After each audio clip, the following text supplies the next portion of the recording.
history's numbers have proven that since freshmen have been eligible to play, in 1972, only 3 times has a team won a championship where that team's been led by a freshman in scoring. Only 3 times. 2003 with Melo, 2012 with Anthony Davis, 2015 with Jahlil Okafor. Now it can happen. Arizona can win a national championship. There's no doubt about that. But because of that probability, I would favor Michigan with the odds to win it. These are two terrific. Look, I agree with everything both of you guys. He's a good human being. He loves Arizona, except when he played against them. But he's a good human being. But I like this Arizona team for a couple of different reasons. Game starts at the point. I think Jaden Bradley's the most underrated point guard in America. That's right. Jaden Bradley's ability to control the tempo and the rhythm of the game. Jaden Bradley's ability to defend the ball at the point of attack. Jaden Bradley's ability late game to make the right play. And then the pieces fit. I'm a big 8 rotation guy. They have 8 starters. They don't have 5 starters. They have 8 starters. That's illegal. That's against the rules. No wonder they win. Michigan has depth too. They've got the depth, but the guys that these guys bring off the bench, when you think about bringing off Anthony Del Orso, that's a starter. Yeah. I mean, that guy can defend. He started 28 games. Yeah, he started last year. Tobe Awaka. That guy gets 10 points and 10 rebounds in 20 minutes. I look at this Arizona team. They've got the grit, the toughness, the physicality. I know that Coach Lloyd said he wants it to be gritty, not the word that rhymes with it. I don't think that they learn that rhymes with it all that often. This team is built to win a national championship. And you mentioned underrated with Jaden Bradley. You know who the most underrated defender in the country is? Is Modieus Krivas. Yes.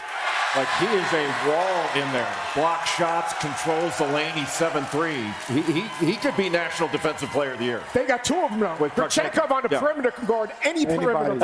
I know you were talking about him last week. You thought he was the best perimeter defender. I think he may be. And that gives Tommy Lloyd a lot of options to deal with Christian Anderson of Texas Tech. Like, you could put Jaden Bradley on him, who's an excellent defender. You could put Karchenkov on him, who has a ton of size. Yep. They can give him a lot of different looks. You know, I think you guys have made compelling arguments. I'm sure everybody in this crowd believes that Arizona is the best team in the country. Oh, but maybe not. Look at little Sparky in there representing the Victor's Valiant. Good for him. He is a brave soul.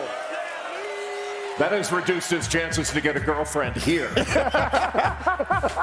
It has been a struggle for them. Hey, look, they gave Arizona a fight in both games here. You look at the NCAA Tournament, as mentioned, Selection Sunday, I believe, is a month from tomorrow. And there are a lot of different ways to evaluate conference strength. You could evaluate it by which coach does the best job in dropping bars, or you could do it by who has the most national championship contenders, or who has the most tournament bids. So as you look at this right now, the SEC leading the way in terms of projected tournament bids by Joe Lunardi. First of all, we're going to talk about who the toughest conference is. Let's start with, how do you assess it? How do you assess the toughest conference? Well, there are 2 ways. You have conferences that have the most really good teams in them, and then you have a conference like the Big 12 this year that I think has the most teams at the top that are Final Four championship good. So it's just, it depends on your preference. You know, now, are we going to judge a conference by how many teams they get in? Like last year, the SEC, it wasn't even close. That was the best conference I've ever seen, top to bottom, and having championship caliber teams at the top. We've never seen anything quite like this. But the SEC is the most balanced and has the most good teams. They'll probably get the most bids along with the Big 10. But the Big 12 has the most championship contenders. I mean, go Arizona, Houston, Iowa State. I would put Kansas. I know, Seth, you feel that way. I'd put Kansas up there. So I would say, based on championship caliber teams, the Big 12 is the best league. There are no rocket share games in the SEC. I mean, if you don't play well, you're going to get whacked. Right. There are greater opportunities, but the way the league's basically backload the schedules, down the stretch, the best Big 12 teams are going head-to-head. Every single day that they play, it is an absolute must-see TV, because these Big 12 teams, when you get the gauntlet that Arizona's about to play, if you don't play well, you're going to get smacked. So I look at the Big 12 as being the best conference because they have the most teams that can advance in the tournament. The SEC's depth is ridiculous, as is the Big 10. Yeah, it's the same with the SEC. The bottom of the SEC is a higher floor than the Big 12. South Carolina's like a 98 in KenPom, as opposed to 2 teams outside the top 100 in KenPom, right? So for the SEC. So look, at the end of the day, man, when you're in places like this, when you're in places like Houston or Iowa State or Kansas, when Darren Peterson is playing, which is a caveat that I think we need to say. When he's playing, they are national championship good. But I think this is by far the best conference. I don't care about how many teams you get into the tournament. How many teams can win the whole thing, in my opinion. But it's funny that nobody really brought up the ACC. The ACC probably has one team that could win it, but they're sitting there third with the number of bids. But the ACC has been part of an East Coast or eastern half of the country dominance in the NCAA tournament. You see this banner hanging in the rafters, 1997 national champions for the Arizona Wildcats. Last West Coast team to win the national championship, close to West Coast, western part of the country. The farthest west team to win one is Baylor as a national champion. Kansas has one. And no one from the Big Ten has won it since Michigan State in 2000. Yet, Arizona came really close. It is for Texas Tech and Arizona, number one team in the country. Valentine's Day, I guess some romances you don't let go easily, although they certainly are still infatuated with Tommy Lloyd and with their veteran, Jaden Bradley. There's been so much talk about the freshmen, and rightfully so, not only across the country, but particularly here at Arizona. Wildcats are one of 4 teams in the country to get more than half of their scoring from freshmen. But those other 3 teams are a combined 20 games under 500. Not so for Arizona. As great as their freshmen have been in clutch time, when it's time to bear down, the Wildcats have turned to their wily veteran, Jaden Bradley. My mentality late game, I'm very confident. I don't shy away from big moments. We're not afraid of the pressure because we good in the clutch.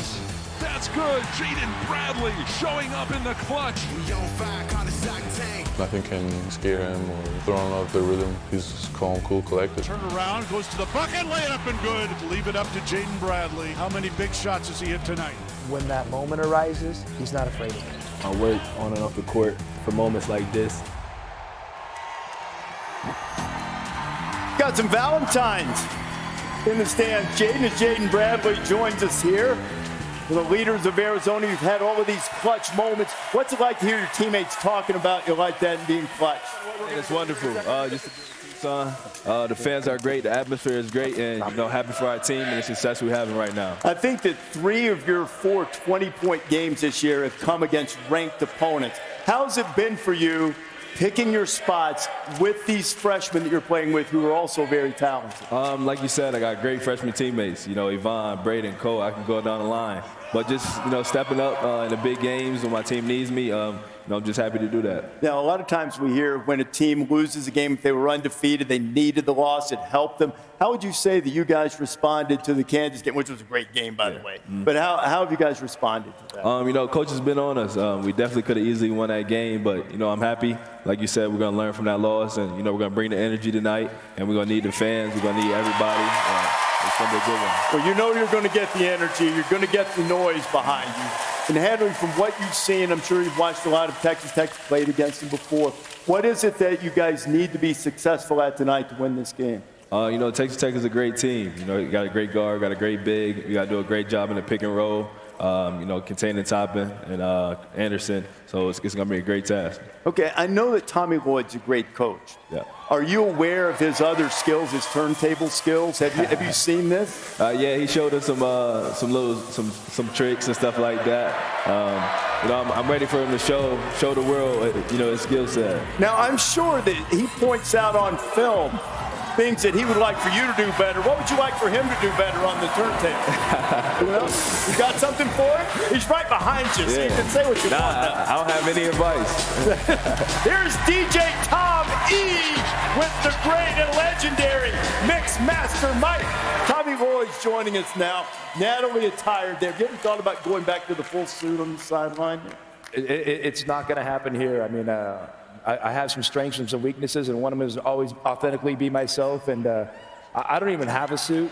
I do have an old suit, and I think I had to wear it one time at a wedding, and I pulled it off the thing after a couple of years and told my wife I think the suit shrank. I mean, I can't wear it anymore. You know, we get here, and look, we're going to ask plenty of questions about Texas Tech, and your team's spectacular. But this relationship you have with Mixmaster Mike, how did that start, and how has it developed? Well, you know, we have a great group of guys in Tucson here. Paige and Johnny lead this group called Dusk, and they bring a bunch of music promoters in here, and they know I'm a huge Beastie Boy fan. So they told me, hey, we think we can get Mike D for a gig. And I'm like, man, that'd be great. I'd love to meet Mike D. Well, Mike D wasn't available.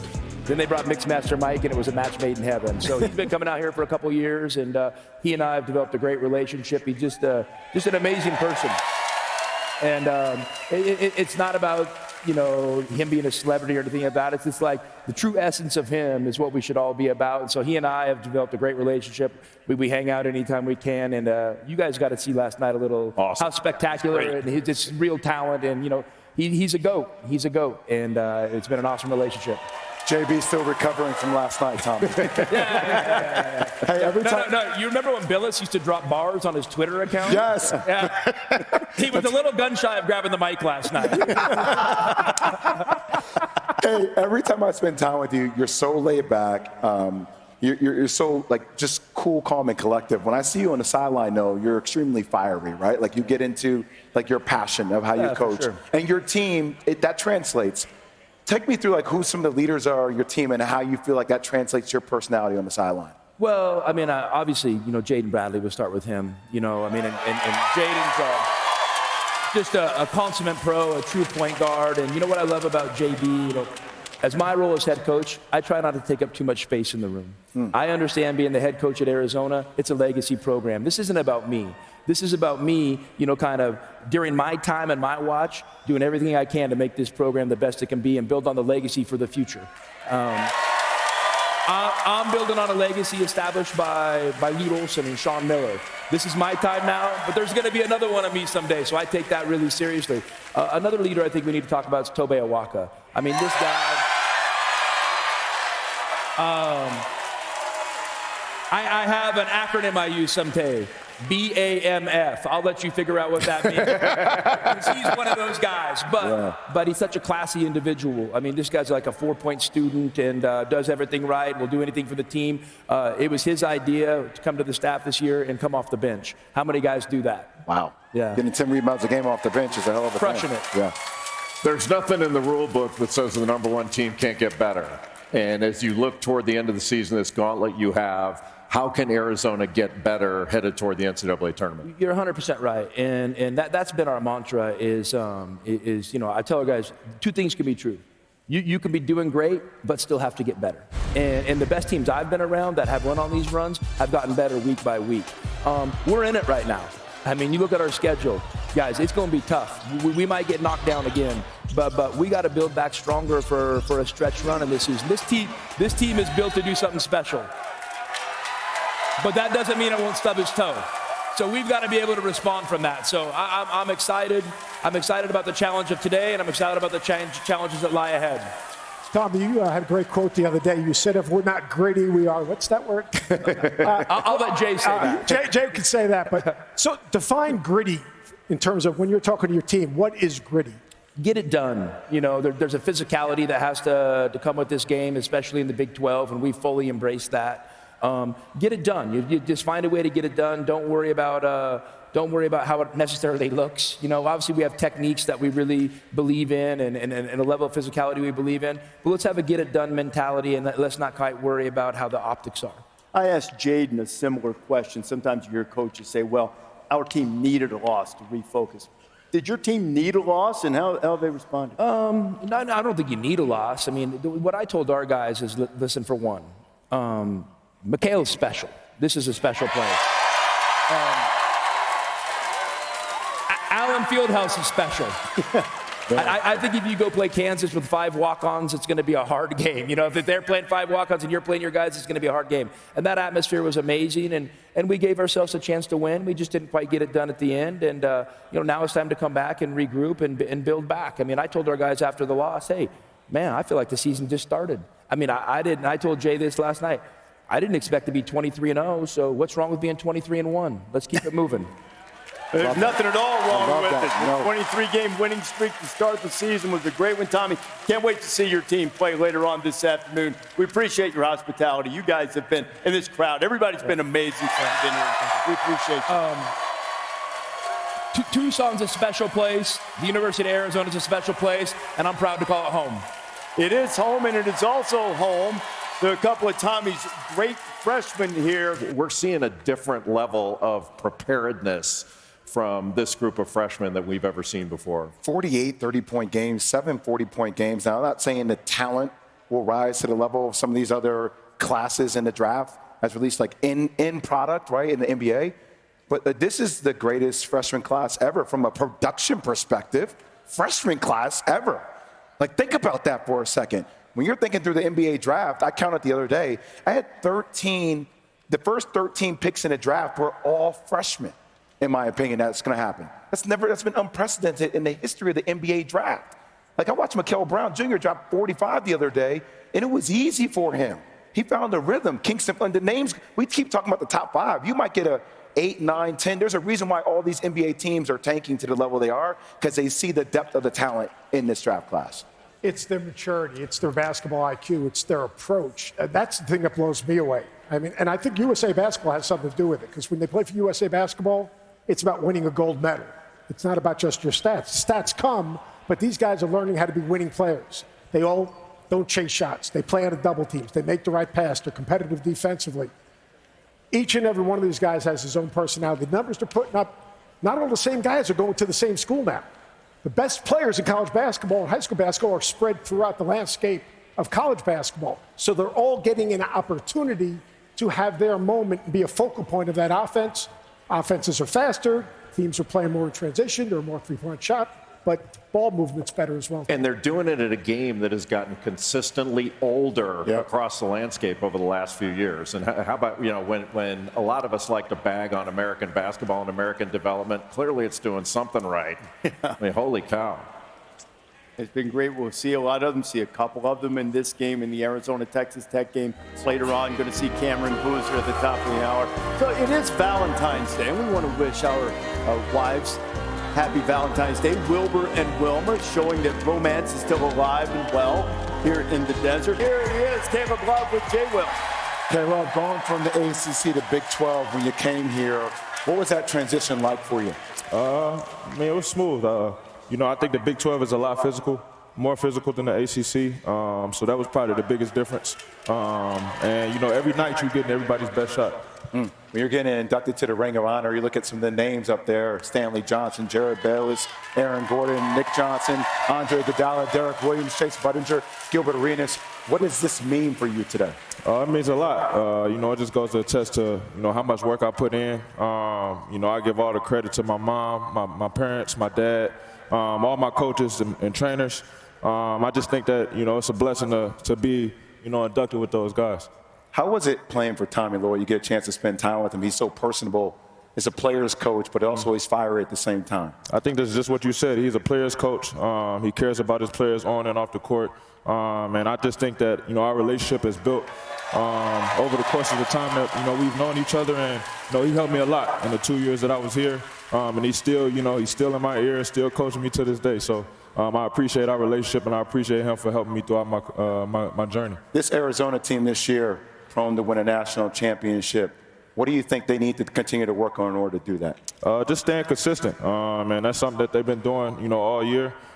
Just being themselves, playing within themselves, playing their roles. And, you got the head of the snake with, JB, and then Koa, Braden, Deli. You got a whole, the whole squad. So I just think that, they just got to be consistent. And, I think we could put a banner up. Now, I know you're a bucket maker. I know you've made a shot here or two in your career. Yep. Can I challenge you to a half-court shooting contest? You made more buckets here than I have. Let's go. It's working in your favor. You're home court. You go first, man.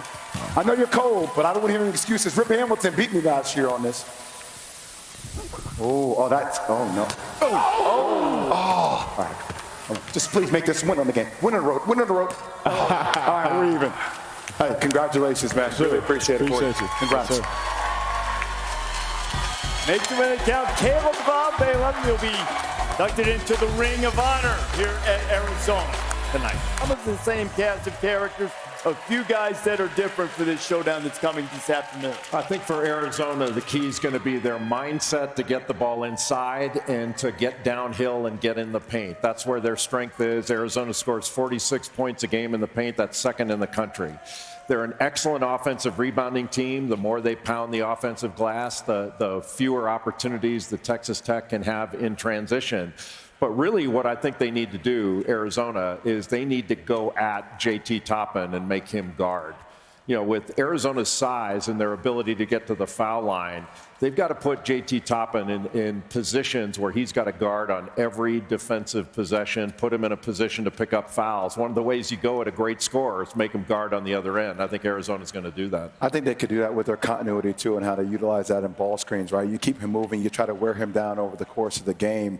But look, JT Toppin needs to have a significant game. Whenever you come on the road and you're playing against a team like Arizona after a loss, your best players need to have some of their best games. And that starts with JT Toppin, and that starts with Christian Anderson. So them actually making the boards even or trying to have Toppin have his good game, and then also Anderson limiting turnovers, I think are two critical features for them to win. All that stuff's great. Arizona's going to win this game. They're going to have to guard the three-point line. I mean, Texas Tech's making 11.4 three-point shots a game. Atwell stretches the court. The reason that JT Toppin has so much room to play in the paint is because he's surrounded by Christian Anderson and obviously Donovan Atwell. They've got to make sure they defend the three-point line and then defend Toppin early. Now, what's the best way to defend him early? If you're putting it in the basket, you can get back and set your defense. So you can set your defense, you can body him, and get him off that thing. Ball screen defense will be key, but defending the three-point line is going to be huge. Big 12 regular season race. This is pretty much a must-win for Texas Tech. They're already 2 games behind Arizona and Houston. And, of course, Arizona's schedule is brutal, and it starts this afternoon. This crowd's going to be behind their Wildcats to try to bounce back from this one-game losing streak. And let's go inside the matchup of what we're going to see here in Tucson. Texas Tech and Arizona, both strong offensive teams. Arizona, as Bilas mentioned earlier, just dynamic in the paint, nearly 46 points per game, though Texas Tech gets it done from the perimeter.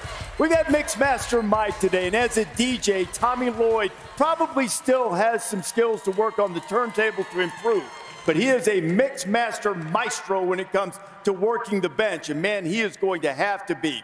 Here's a 6-game stretch for Arizona right now, in which they're going to face 3 top 10 opponents. Possibly the #1 overall pick in the draft, a team that's already beaten them, and not to mention Texas Tech. The Red Raiders bent on distorting DJ Tom E's sound. Playing in front of your home fans, energy's the word. We're going to be at their crib, so defense is going to be the key, especially in transition. Hit ahead for Pete.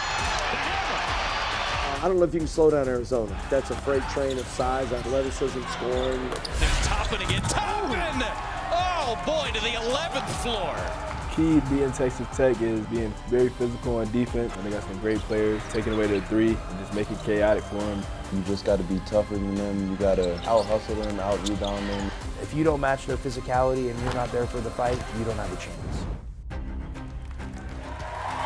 Jay's calling the game with Dan Schulman. No pick there. You can't. Who wins?